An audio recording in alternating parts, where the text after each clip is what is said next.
제가 먼저 공독. 내게 말하던 천사가 다시 와서 나를 깨우니 마치 자는 사람이 잠에서 깨어난 것 같더라. 그가 내게 묻되 내가 무엇을 보느냐. 내가 대답하되 내가 보니 굵은 등잔대가 있는데 그 위에는 기름 그릇이 있고 또 그 기름 그릇 위에 일곱 등잔이 있으며 그 기름 그릇 위에 있는 등잔을 위해서 일곱 간이 있고 그 등잔대 곁에 두 감람나무가 있는데 하나는 그 기름 그릇 오른쪽에 있고 하나는 그 왼쪽에 있나이다 하고 내게 말하는 천사에게 물어 이르되 내 주여 이것들이 무엇이니까 하니 내게 말하는 천사가 대답하여 이르되 내가 이것들이 무엇인지 알지 못하느냐 하므로 내가 대답하되 내 주여 내가 알지 못하나이다 하니 그가 내게 대답하여 이르되 여호와께서 스룹바벨에게 하신 말씀이 이러하니라. 만군의 여호와께서 말씀하시되 이는 힘으로 되지 아니하며 능력으로 되지 아니하고 오직 나의 영으로 되느니라. 같이 읽겠습니다. 시작.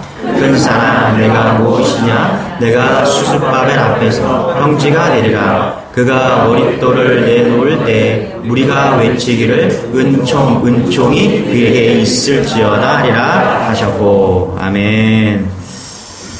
네, 우리 한번 어깨를 펴시고 숨을 한번 크게 쉬어보시기 바랍니다. 우리의 걱정과 근심과 모든 것을 날려버리시고 이 시간 성령이 함께하기를 소망합니다. 네, 성령 충만하십시오. 여러분 행복하십시오. 자, 우리가 여러분 오늘도 이 자리에 나온 것은요, 결국 뭐냐 하면 성전을 세우기 위해서 나왔습니다. 성전. 여러분 건물 성전을 이야기하는 게 아니라 여러분 각자가 우리 한 사람 한 사람이 성전으로 세워지는 것입니다. 할렐루야. 그래서 성전을 재건한다. 스가랴서를 보고 있는데 스가랴서의 주제는 딱 하나입니다. 성전을 재건하라. 건물을 지어라. 이게 아니라 우리가 성전으로 다시 재건되어라. 이 말씀을 하고 있다는 것입니다. 내가 새롭게 지어지는 것, 내가 재건되는 것, 내가 주님의 몸된 교회로 다시 세워지는 것, 이것이 스가랴에게 주신 메시지라는 것이죠. 여러분 스가랴는 하룻밤에 8개의 꿈을 환상으로 하나님께서 보여주십니다. 8개. 그 중에 오늘 말씀 읽은 것이 5번째 꿈인 것이죠. 자, 이것을 통해서 우리는 은혜 나누기를 원합니다. 2절 3절입니다. 다시 한번 읽어볼게요. 시작. 그가 내게 묻되 내가 무엇을 보느냐. 내가 대답하되 내가 보니 숭금 등잔대가 있는데 그 위에는 기름 그릇이 있고 또 기름 그릇 위에 등잔이 있으며 그 기름 그릇 위에 있는 등잔을 위에서 7간이 있고 그 등잔대 곁에 두 감람나무가 있는데 하나는 그 기름 그릇 오른쪽에 있고 하나는 그 왼쪽에 있나이다 하고. 예. 여러분 구약의 성막 구조가 있죠. 이렇게 세워집니다. 성막은. 자, 성막의 번제단에서 동물을 태웁니다. 우리의 죄를 태우는 것이죠. 그리고 물두멍에서 손을 씻습니다. 물두멍에 손을 씻어요. 이것도 또 우리의 죄를 씻는 것이죠. 그 다음에 성소로 들어갑니다. 이게 성소인데 이 성소에 들어가면은 이제 휘장이 있고 왼쪽에 지금 금촛대가 있는 것이죠. 오늘 말하는 그 금촛대가 지금 왼쪽에 있습니다. 그리고 오른쪽에 보면 떡상이 있습니다. 떡상. 이 떡상이 뭐냐면 12개의 떡상이 있거든요. 지금 겹쳐놔서 이렇게 떡상이 있는데 이게 12지파를 이야기하고 있습니다. 이스라엘의 12지파를 떡이 있다. 그래서 이 금촛대에 좀 앞으로 가볼게요. 이 금촛대에 불이 이렇게 들어와 있어야 돼. 항상 들어와 있어요. 그래서 저 금촛대가 성소를 계속 밝혀주는 것이죠. 그리고 저 불이 들어와 있다는 게 뭐냐 하면 어떻게 해요? 그 떡상에 떡을 비추는 거예요. 그래서 12지파가 이스라엘 지파가 금촛대에 불이 들어옴으로 인해서 계속 펼쳐지고 이렇게 환하게 비춰지고 있다. 그래서 여러분 우리는 이 금촛대를 갖다가 메노라라고 하거든요. 이스라엘 백성들은 메노라 그러면 다 압니다. 여러분 혹시 미국이나 이런 데 가면은 유대인들이 있는 곳에 가면은 메노라 그 문양도 보실 거고요. 이 메노라에 대한 그런 것이 있어요. 왜냐하면 크리스마스 절기에 이스라엘은 이 하누카라는 그런 절기를 같이 지냅니다. 이건 뭐냐 하면은 그들만의 어떤 그 독립기념일처럼 지내는 거예요. 그래서 그때 메노라 축제를 합니다. 그래서 보시면은 지금 금초대 모양을 한 저 메노라에 불을 밝힘으로 인해서 그 축제의 시작을 알리는 것이죠. 이제 저 보세요. 여러분, 하나님께서 환상을 보여주셨어요. 환상을 보여주는데 금초대에다 불을 붙여주시고 금초대를 보여주신 거예요. 자, 하나님께서 이것을 왜 보여줬을까? 여러분, 금초대에 불은 꺼지지 않고 계속 타올라야 되는 거예요. 그 금초대가 가지고 있는 그 메시지가 그겁니다. 여러분, 촛대에 불이 꺼져 있으면 안 되잖아요. 그렇죠? 촛대는, 초라는 것이 뭐예요? 불이 밝혀지는 것이잖아요. 그래서 하나님께서 지금 이 스가랴를 통해서 금초대 환상을 보여주신 건 뭐냐면, 지금 성전도 무너지고 포로로 잡혀가면서 실질적으로 생명을 다 잃어버린 이스라엘 백성들 가운데 불을 붙여주시는 겁니다. 여러분, 오늘 우리가 성전이 재건되기 위해서 하나님께서 우리에게 5번째 환상을 주시는 거예요. 그게 뭡니까? 우리의 꺼져 있는 그 신앙의 불에 불을 붙이라는 것입니다. 여러분, 이런 은혜가 여러분에게 소망합니다. 할렐루야. 그래서 금초대에 불이 다시 붙었다. 이것이 우리에게 첫 번째 주는 메시지입니다. 저는 종종 좋은 책을 소개해달라고, 신앙의 좋은 책을 소개해달라고 이런 제안을 받습니다. 그럼 제가 이야기를 합니다. 어떤 책이 좋은 책이냐? 책을 읽을 때 불이 임하는 책이 좋은 책이에요. 여러분, 책을 읽을 때 그 책이 너무 좋아요. 그래서 더 읽고 싶죠. 막 스토리가 어떻게 될지 궁금하고, 그래서 페이지가 막 넘겨집니다. 이야기가 궁금해지고, 그게 불이 있는 책이에요. 여러분, 특히 신앙서적을 읽을 때 우리가 이번 달에 추천 도서로 삶으로 가르치는 것만 남는다. 이 책도 불이 있는 책입니다. 한번 읽어보시고요. 자녀를 향한, 믿음에 향한 그런 불이 있는 책이에요. 그래서 이엔 바운즈의 기도의 능력, 뭐 이런 책들은 읽어보십시오. 그냥 읽는 순간, 그 책을 읽는 순간 거기서 무릎 꿇고 기도하게 되는 거예요. 나를 변화시키는 책, 불이 있는 책. 여러분, 또 마틴 로이드 존스 목사님의 목사와 설교라는 그런 신학적인, 우리 신학생들이 많이 읽는 책들인데, 거기 보면은 거기 그 책도 불이 있습니다. 목사와 그 설교란 그 마틴 로이드 존스 목사님의 책을 읽으면요, 그냥 복음에 대한 불이 막 일어요. 저는 이 책을 읽다가 밤새 읽다가 잠을 한 잔도 못 자고 그렇게 불붙은 적이 있습니다. 또 토저의 하나님을 추구함 마찬가지예요. 하나님을 향한 그 뜨거운 마음들. 그래서 여러분, 어떤 책이 좋은 책이냐? 불이 있는 책이 좋은 책입니다. 읽는 순간 막 불이 붙는 거예요. 제가 근래에 어떤 분이 책을 하나 선물해 주셨는데, 유명한 목사님의 그 목회에 대한 책인데 제일 재밌게 읽고 있어요. 여러분, 신앙 서적이나 이런 신앙 속에 우리가 불이 없으면 힘든 거죠. 설교 중에도 어떤 설교가 좋은 설교냐? 저는 이렇게 말하고 싶습니다. 불이 있는 설교가 좋은 설교다. 내용은 다 좋습니다. 그런데 불이 없어요. 어떤 분이 소리만 막 지르고 불이 없는 거예요. 불이 있어야 됩니다. 성령의 불이 있어야 된다는 것이죠. 할렐루야. 어떤 사람이 좋은 사람이냐? 여러분, 어떤 사람이 좋은 사람입니까? 불을 꺼트리는 사람이 있잖아요. 누군가를 만나면 참 스트레스 받고 힘든 사람이 있어요. 내 에너지를 다 뺏기는 것 같은 그런 사람이 있어요. 그런데 그렇지 않은 사람이 있죠. 누군가를 만나면 그 사람에게 대화하고 나면 막 불일 듯이 막 일어나요. 뭔가 더 하고 싶고, 그 나눴던 것들이 막 비전이 되어서 같이 또 그 일을 이루어내고 싶고. 연애할 때도 그렇지 않습니까, 여러분? 여러분, 어떻게 확신을 받으셨어요? 여러분, 사랑하는 사람을 만났을 때 어떻게 확신을 받으셨어요? 그렇죠? 잠을 못 이루는 거잖아요. 불이 붙어갖고, 마음에 불이 붙어갖고 잠을 못 이루는 거잖아요. 여러분, 그렇지 않았습니까? 할렐루야. 저는 그랬어요. 저 사람이다. 가슴이 막 떨리고,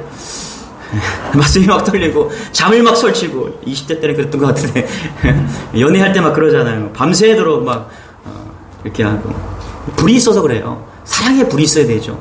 사랑하는데 뜨겁지가 않으면 문제가 있는 거잖아요. 그렇지 않습니까? 어떤 불을 붙여야 되느냐? 하나님이 붙여주시는 신앙의 불이 필요하다는 것입니다. 여러분, 우리가 신앙생활을 하는 데 있어서 그냥 신앙생활을 하는 것과 불붙은 신앙생활을 하는 건 다른 것입니다.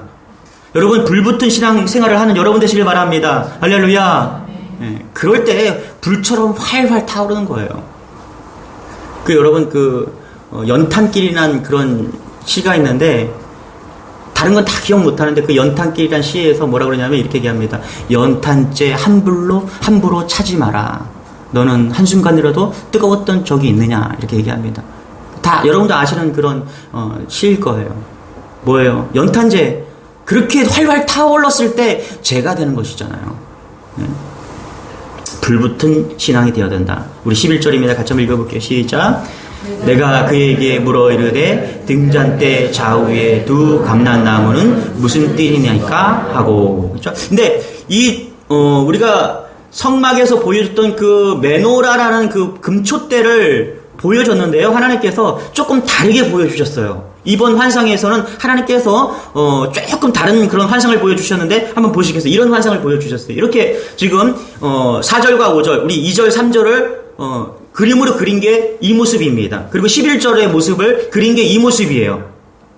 우리 2절, 3절 다시 한번 읽어볼게요. 시작. 그가 내게 묻되 내가 무엇을 보느냐? 내가 대답하되 내가 보니 순금 등잔대가 있는데 그 위에는 기름 그릇이 있고 또 그 기름 그릇 위에 7 등잔이 있으며 그 기름 그릇 위에 있는 등잔을 위해서 7 관이 있고 3절 그 등잔대 곁에 두 감람나무가 있는데 하나는 그 기름 그릇 오른쪽에 있고 하나는 그 왼쪽에 있나이다. 이해되시죠? 아까 그 그림입니다. 우리 다시 한번. 자, 이 그림이 2절, 3절, 11절의 모습이에요. 여러분, 그래서 천사가 묻는 것입니다.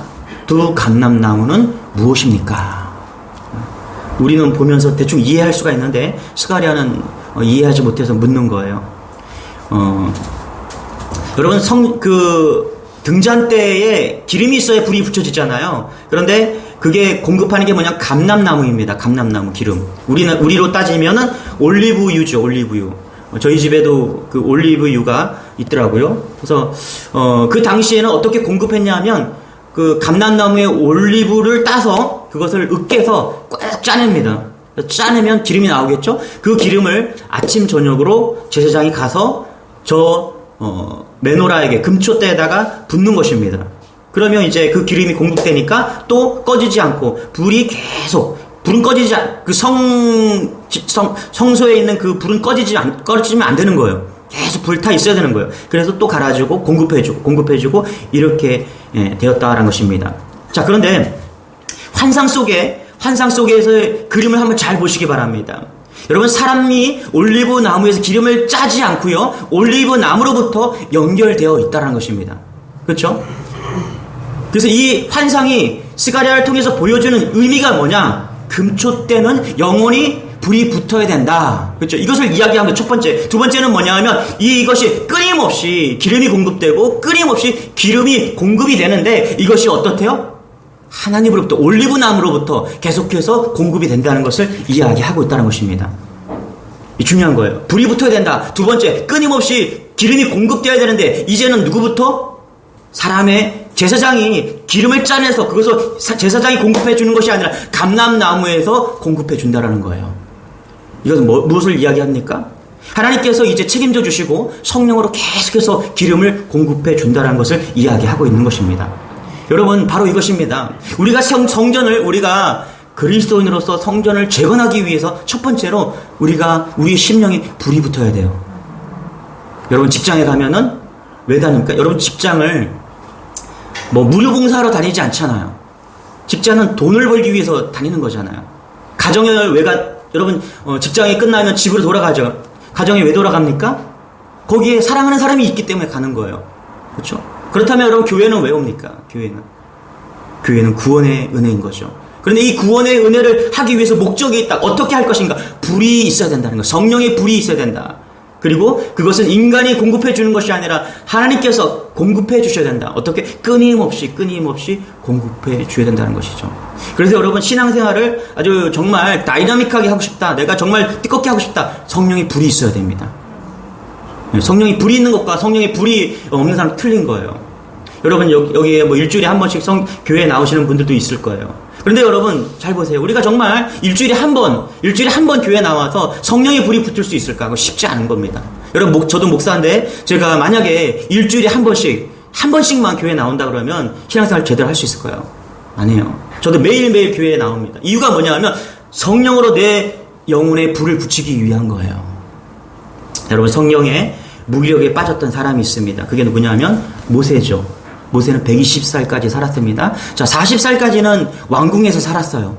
그리고 이제 분노해서 사람을 한 명 죽입니다. 그래서 이제 광야로 도망가게 되죠. 그래서 그 광야에서 40년을 지내게 됩니다.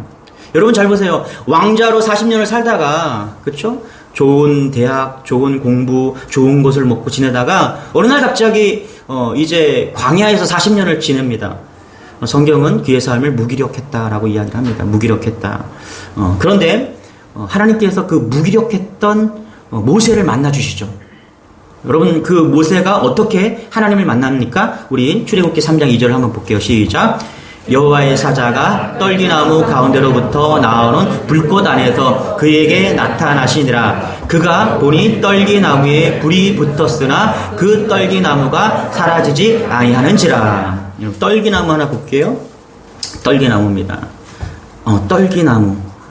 아주 흔한 나무, 사막에서 떨기나무는 아주 흔합니다. 아주 왜소한 나무예요. 작고 키가 작고 아주 비뚤어진 그런 나무, 쓸모없는 나무입니다. 새들도 깃들기가 쉽지 않은 나무입니다. 그런데 하나님께서 모세를 무기력한 모세를 광야에서 부르는 거예요. 부르면서 뭐 어떻게 하십니까? 그 떨기나무에 뭐를 붙여주세요? 불을 붙여주시는 거예요. 모세가 이상해요. 불이 붙었어요. 불이 붙었는데 저 불이 꺼지지 않고 계속 타는 거예요. 저 뭐지? 분명히 불이 붙었으면 타서 재가 돼야죠. 그렇지 않습니까, 여러분? 떨기나무라는 게 팍팍팍 하면서 그냥 타버려야 되잖아요. 여러분 그런 거 보셨죠? 막 불꽃이 막 이면서 그냥 삽시간에 타서 재가 돼버렸는데 저 떨기나무가 계속해서 타고 있는 겁니다. 재가 되지 않고. 그래서 모세가 가까이 가는 것이죠. 이게 뭘까요? 이게 뭘까? 왜 불이 타는데 왜 재가 되지 않고 계속해서 타는 것일까? 가까이 갔을 때 하나님께서 말씀하시는 거예요. 가까이 오지 말아라. 네가 선 땅은 거룩한 땅이다. 내 신을 벗어라. 그때 하나님을 만나는 것입니다. 여러분 그때부터 모세는 불붙은 인생이 되는 것입니다. 그의 심령에 불이 붙고 그의 심령에 영원히 꺼지지 않는 그 불이 붙은 이후로 하나님께서 그 모세를 쓰기 시작했다는 것입니다. 할렐루야. 여러분 성도는요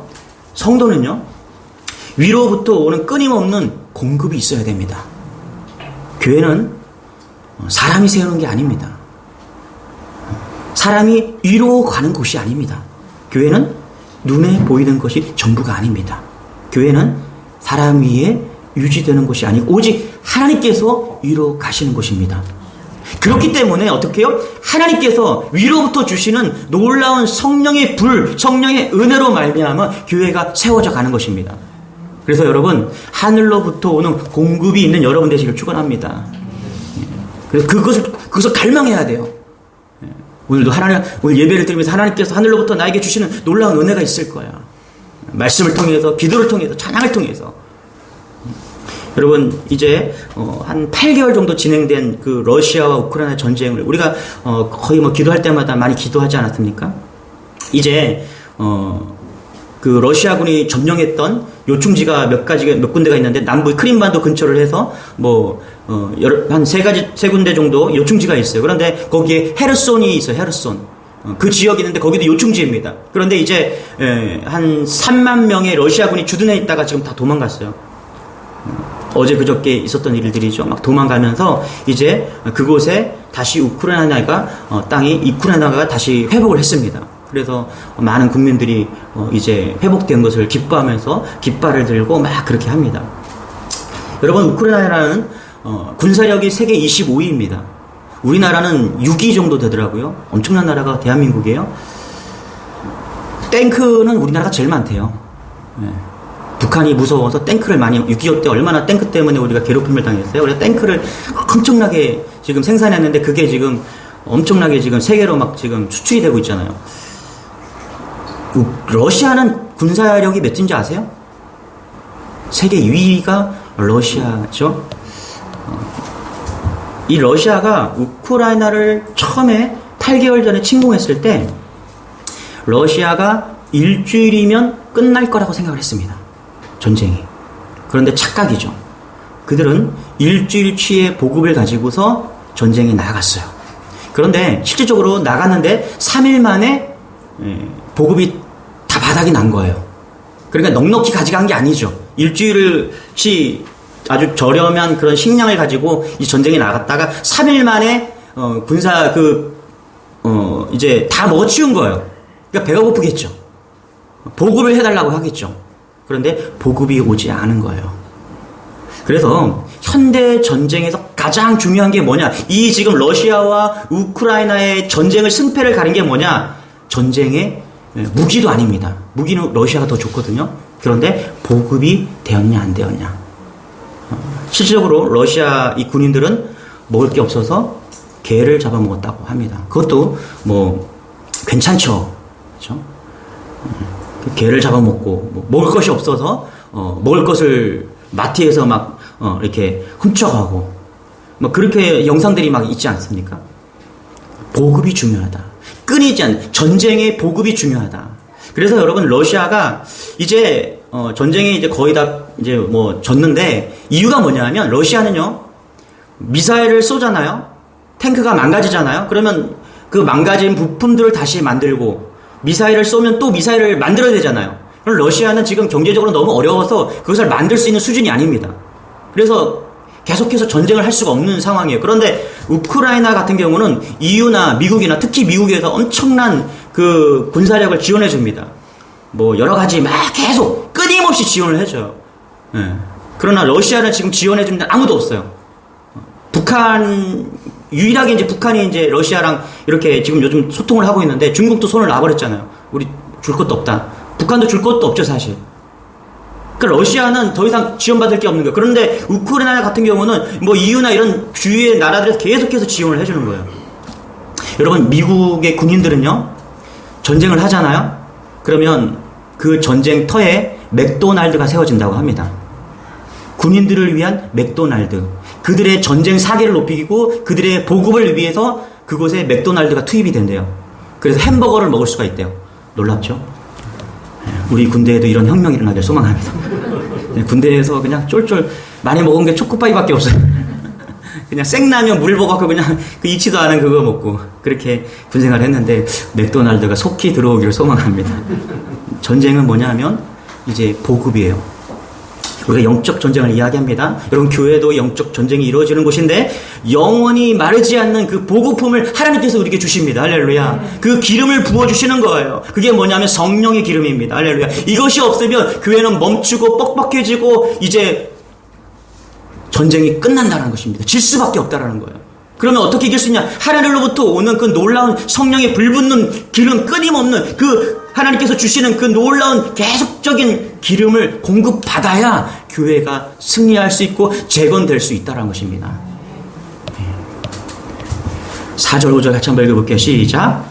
내게 말하는 천사에게 물어 이르되 내 주여 이것들이 무엇이니까 하니 내게 말하는 천사가 대답하여 이르되 내가 이것들이 무엇인지 알지 못하느냐 하므로 내가 대답하되 내 주여 내가 알지 못하나이다.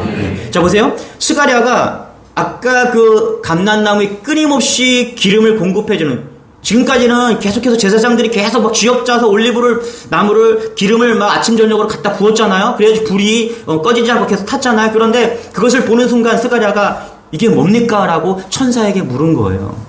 이게 뭡니까? 그랬더니 하나님이 알려주십니다. 6절입니다. 같이요. 시작. 내가 내게 대답하여 이르되 여호와께서 스룹바벨에게 하신 말씀이 이러하니라. 만군의 여호와께서 말씀하시되 이는 힘으로 되지 아니하며 능력으로 되지 아니하고 오직 나의 영으로 되느니라. 아멘. 뭐냐 이게 뭐냐면 이제까지는 너의 힘으로 올리브유를 막 짜지 않았느냐. 제사장이 올리브를 짜서 매일매일 공급했는데 이제 뭐라고요? 네 힘으로 네의 능력으로 누구라고요? 오직 나의 영으로 된다. 이렇게 이야기하는 거예요. 여러분 성경에서 아니고 이거다. 이게 최상급이에요. 아니고 이거다. 이게 최상급이에요. 힘도 아니고 능력도 아니고 오직 영으로 된다. 할렐루야. 이게 교회다. 이게 재건될 수 있다. 여러분 우리가 신앙생활로 우리가 재건돼야 됩니다. 그리스도인으로서 재건돼야 되는데 우리의 힘으로 안 된다는 거예요. 우리의 능력으로 안 된다는 것입니다. 그럼 뭘로? 오직 나의 영으로 주님의 영으로 된다는 것입니다. 여러분 이걸 믿으시기 바랍니다. 실제적으로요. 이스라엘 이 스룹바벨 성전이 기초만 닦고서 16년 동안 멈춰져 있었어요. 여러 가지 방해의 요소로 인해서 이제 더 이상 건축이 멈춰진 거예요. 좌절하고 있었어요. 5만 명의 이스라엘 백성들이 성전을 재건하겠다고 돌아왔는데 여러 가지 어려움 때문에 좌절하고 16년 동안 멈춰져 있었습니다. 그래서 자신들이 노력하고 자신들의 힘으로 이 성전을 건축하려고 재건하려고 했지만 무너진 거예요. 안 되는 겁니다. 그럴 때 스가랴를 통해서 뭐라고요? 니네 힘으로 하는 게 아니야. 성령으로 하는 거야. 할렐루야. 실질적으로 여러분 이 예언이 있고 나서 성전이 4년 만에 다 완공이 됐습니다. 여러분 이걸 믿는 여러분 되시길 바랍니다. 여러분 우리가 그리스도인으로서 성전을 세워나가는 것은요 우리 힘으로 안 됩니다. 철저하게 하늘로부터 오는 그 공급을 의지하는 겁니다. 이런 겸손함과 은혜의 마음이 있을 때 하나님께서는 우리에게 그것을 허락해 주는 것이죠. 우리 7절 같이 한번 읽어볼게요. 시작. 큰 산아 내가 무엇이냐 내가 수룹바벨 앞에서 평지가 되리라. 그가 머릿돌을 내놓을 때 무리가 외치기를 은총이 그에게 있을지어다 하리라 하셨고. 여기 보니까 큰 산아 내가 무엇이냐 큰 산아 내가 무엇이냐 그렇죠? 평지가 되리라 평지가 되리라 이렇게 얘기합니다. 큰 산아 내가 무엇이냐 평지가 되리라. 여러분 잘 보세요. 하나님께서 우리가 성전을 건축할 때 큰 산이 있죠. 우리가 신앙생활을 하고 신앙으로 살려고 할 때 많은 문제들이 있습니다. 경제적인 문제, 가정의 문제. 그러나 뭐라고요? 평지가 되리라. 할렐루야. 우리의 힘으로는 평지가 안 돼요. 작은 산 정도는 평지를 만들 수가 있는데 큰 산은 안 돼요. 큰 문제는 우리 힘으로 안 됩니다. 그럴 때 어떻게 해요? 성령으로 나의 영으로 주님의 영으로 그 큰 산이 평지가 되는 은혜를 누릴 것이다. 이 얘기를 하고 있다는 것입니다. 여러분 성령의 힘을 의지하는 여러분 되시길 바랍니다. 신앙은 내 힘으로 세워지는 게 아닙니다. 철저하게 주님 저는 아무것도 아닙니다. 주님의 은혜를 구합니다. 주님의 은혜가 필요합니다. 이걸 구하는 거예요. 그래서 7절 우리 다시 한번 하반절에 이렇게 말합니다. 은총이 그에게 있을지어다. 나의 영으로 주님의 영으로와 이 은혜가 함께 가는 거예요. 주님의 영으로 한다는 게 뭐냐면 주님의 은혜로 한다는 것입니다. 여러분 신앙생활은 주님의 은혜로 하는 것입니다. 오늘도 은혜가 있어야 돼요. 날마다 주님의 은혜가 있어야 됩니다. 그래야 우리가 승리할 수 있다는 것입니다. 말씀을 맺으면서 에스겔 47장의 환상이 떠올랐습니다. 같이 한번 읽어볼게요. 2절, 3절, 4절, 5절 같이요. 시작. 그가 또 나를 데리고 문문으로 나가서 바깥길로 꺾여 동쪽을 향한 바깥문에 이르시기로 은즉 물이 그 오른쪽에서 스며 나오더라. 그 사람이 손에 줄을 잡고 동쪽으로 나아가며 천척을 측량한 후에 내게 그 물을 건너게 하시니 물이 발목에 오르더니 다시 천척을 측량하고 내게 물을 건너게 하시니 물이 무릎에 오르고 다시 천척을 측량하고 내게 물을 건너게 하시니 물이 허리에 오르고 다시 천척을 측량하시니 물이 내가 건너지 못할 강이 된지라. 그 물이 가득하여 헤엄칠 만한 물이요 사람이 능히 건너지 못할 강이더라. 에스겔의 환상을 통해서 은혜를 어떻게 받아야 되는가를 지금 보여주고 있죠. 처음에 어떻게 합니까? 무릎, 발목까지 정도. 처음에 발목까지 정도의 은혜가 있었어요. 여러분, 우리가 예수를 믿잖아요? 우리가 예수를 믿고, 우리가 예수를 믿는 순간, 예수 그리스도를 나의 구주로 고백하는 순간, 내가 죄인에서 구원받았다는 은혜가 있습니다. 얼마나 감사한지 모릅니다. 이것이 깨달아지는 은혜죠. 그게 뭐냐 하면 성경은 에스겔을 통해서 발목까지 은혜다라고 이야기합니다. 발목까지. 너무 감사하다. 내가 죄인이었는데 하나님께서 십자가의 은혜로 나를 구원해 주셔서 발목까지. 그 다음에 조금 더 신앙생활을 하면은 어디까지 갑니까? 무릎까지 갑니다. 무릎까지. 무릎까지 이제 물이 차게 되는 것입니다. 여러분 바닷가에 가서 혹시 발을 담궈 보다가 물에 젖어서 그냥 발목까지 적신 적이 있죠? 여러분 발목까지 적셨을 때 물을 발목까지 적시고 걸어보셨죠? 어떻습니까? 여전히 내 마음대로 걸을 수 있지만 좀 힘이 듭니다. 그렇지 않습니까, 여러분? 좀 물도 들어가고 푹푹 들어가고 물도 들어옵니다. 그래서 좀 걷는 게 쉽지가 않아요. 여러분, 우리가 신앙생활을 발목까지 은혜의 그런 신앙생활을 하잖아요. 그러면 부딪혀요. 내가 내 마음대로 살고 싶은 그런 마음들이 있어요. 그것이 물결되어서 내가 힘겹게 막 부딪힙니다. 걷기가 힘들어요. 그런데 여러분, 더 깊이 나아가시기 바랍니다. 그랬을 때 허리까지 차는 경우 있어요. 에스겔은 이렇게 말하죠. 더 깊은 은혜가 필요하다. 신앙생활 하는데 더 깊은 은혜가 필요하다. 허리까지. 여러분, 허리가 뭡니까? 허리는 중심을 이야기해요. 중심. 내가 중심을 하나님께 드렸다. 그렇죠? 내가 하나님께 중심을 드렸어요. 무릎으로 기도하고, 무릎 꿇고 기도하고, 그걸 넘어서 내 중심을 모두 하나님께 드렸다. 이것이 허리까지의 은혜를 구하는 것이죠. 여러분, 어떤 허리까지입니까? 아니면 무릎입니까? 아니면 발목입니까? 어떤 은혜를 가지고 있습니까? 그런데 에스겔은 더 큰 은혜가 필요하다. 가슴까지 잠겨야 된다라고 이야기를 합니다. 가슴까지. 여러분, 가슴까지 은혜에 잠긴다는 것은 뭐냐 하면 내 심령에, 내 마음속에 십자가의 은혜로 날마다 놀라운 은혜로 산다는 거예요. 내 인생을 내가 사는 것이 아니라 예수 십자가의 은혜로 산다는 거예요. 이게 은혜로 산다는 것을 이야기를 하는 것입니다.